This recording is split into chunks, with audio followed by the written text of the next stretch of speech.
Assalamualaikum warahmatullahi wabarakatuh. Saya Miftahul Fakri. Di video kali ini saya akan menjelaskan tentang mobil computing.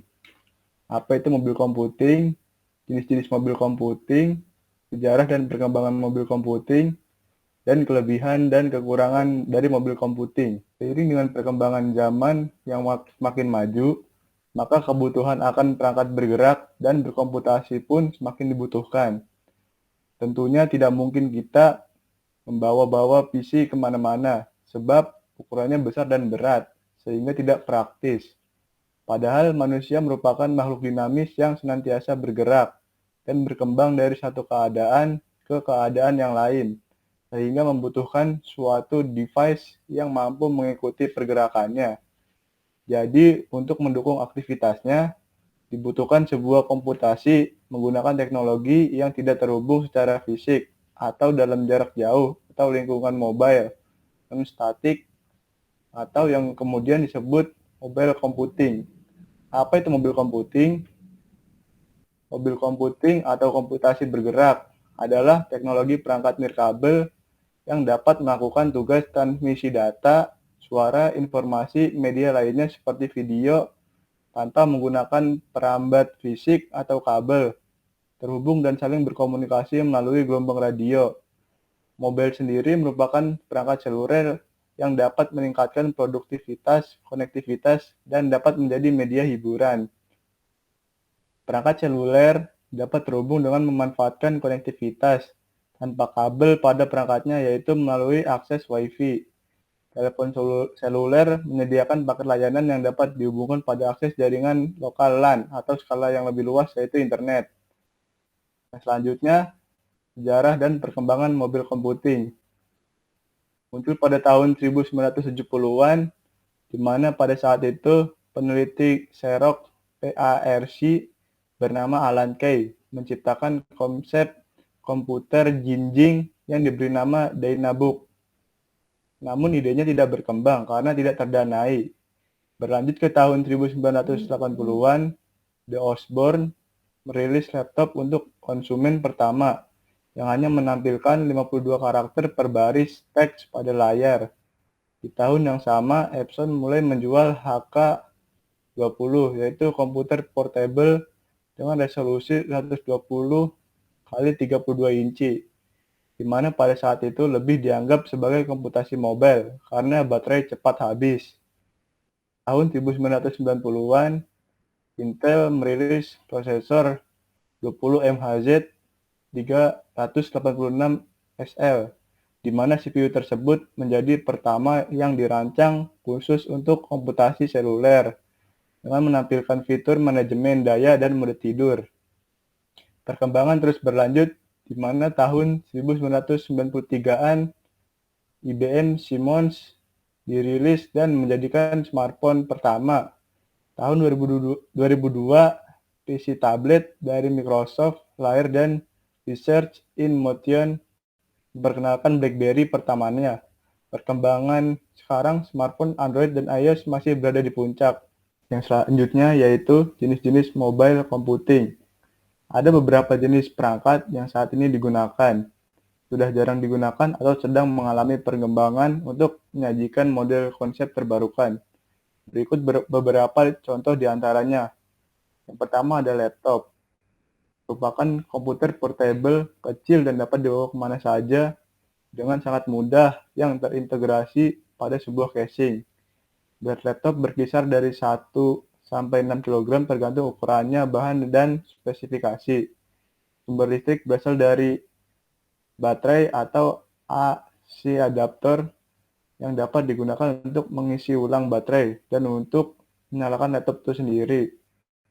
Laptop kegunaannya sama dengan komputer desktop, yang membedakannya hanya ukuran sehingga memudahkan pemakai untuk membawanya kemana-mana. Yang kedua ada wearable computer, adalah komputer yang dipakaikan di tubuh manusia. Contohnya komputer Glacier Leadwin W200.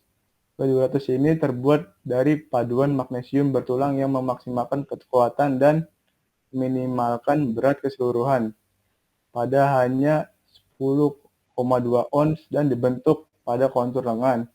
W200 yang mengombinasikan fitur yang sama dari sebuah komputer standar dengan sebuah perangkat yang memberikan kenyamanan dan ergonomis pergelangan tangan instrumen aus. Yang selanjutnya ada PDA atau Personal Digital Assistant. Adalah sebuah alat elektronik yang berbasis komputer dan berbentuk kecil serta dapat dibawa kemana-mana. Versi PDA yang lebih canggih dapat digunakan sebagai telepon genggam, akses internet, intranet, atau extranet lewat Wi-Fi atau jaringan wireless.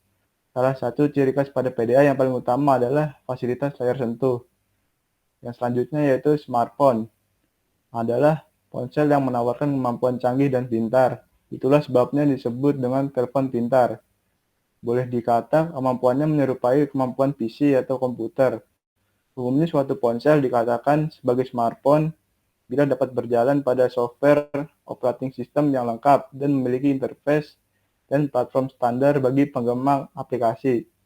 Sementara itu, ada yang mengatakan smartphone adalah ponsel sederhana dengan fitur canggih, seperti kemampuan mengirim dan menerima email, menjelajah internet, dan membaca e-book, built-in full keyboard atau external USB keyboard, atau memiliki konektor VGA. Dengan kata lain, smartphone adalah miniatur komputer dengan kemampuan ponsel. Adapun tools yang dipakai dalam mobil computing yaitu GPS, Global Positioning System, wireless, dan GIS. Beberapa aplikasi yang terdapat dalam mobil computing yaitu BBM, WhatsApp, dan bayar listrik online. Beberapa hardware dan software dalam mobil computing yaitu mobil atau migrasi, security, authentication, privasi. Dan ada beberapa hardware dalam mobil computing yaitu laptop, LCD, wireless.